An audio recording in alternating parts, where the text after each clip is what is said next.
Tekken 8 has been out for a few months now, and has lived up to expectations and then some. Its single-player content was a vast improvement over Tekken 7's, and its new, more aggressive approach to gameplay has found favor with fans for the most part.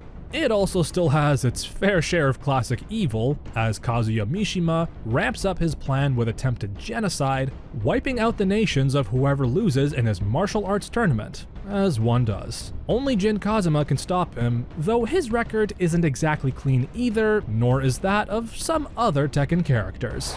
Welcome to Game Rant, everyone. I'm Bilal, and here's our ranking of the top 5 most evil Tekken characters. At number 5, Ogre. As Tekken's first non-Mishima boss, Ogre was a pretty nasty piece of work. Originating from space, he landed on Earth as a weapon of war according to Native American legends. It knew how everything, be it natural or artificial, was put together on site, and it could absorb them to make itself stronger. Once freed, it went after fighters like a giant Mesoamerican Michael Myers, and it cared little for humanity beyond what it could take from its strongest members. Still, as intimidating as it looked, Ogre's kill count got retroactively reduced when many of the series' classic characters came back. For a malevolent force, it's not as strong as it looks. At 4th place, Jin Kazama. Poor Jin. When he debuted in Tekken 3, he was one of the most beloved fighters in the fandom. If he wasn't the best hero in a fighting game, he was a damn good contender. Even when he got his devil form, he was more torn between giving in to his urge to kill the Mishimas or doing the right thing, sparing them at the end of Tekken 4. But by Tekken 6, he had taken over the Mishima Zaibatsu and unleashed its might against Kazuya's G Corporation. While Azazil had some influence, Jin was of sound mind and body when he started his world war. He deliberately destroyed cities, which killed and injured many to awaken Azazil and wipe out the Devil Gene.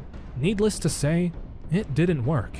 Tekken 8 has him seeking redemption for his past misdeeds, but hopefully it's not too late. At 3rd place, Azazil.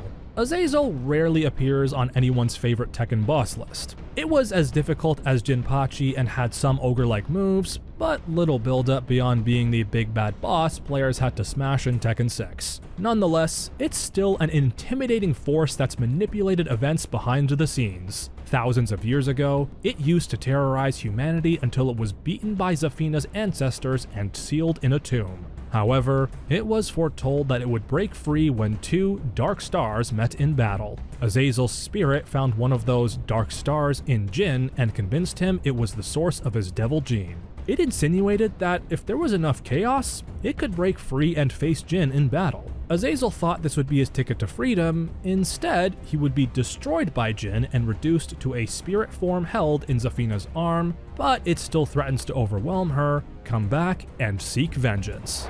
Taking silver, Kazuya Mishima. The reason Jin turned bad was that he worked for his dad, Kazuya Mishima.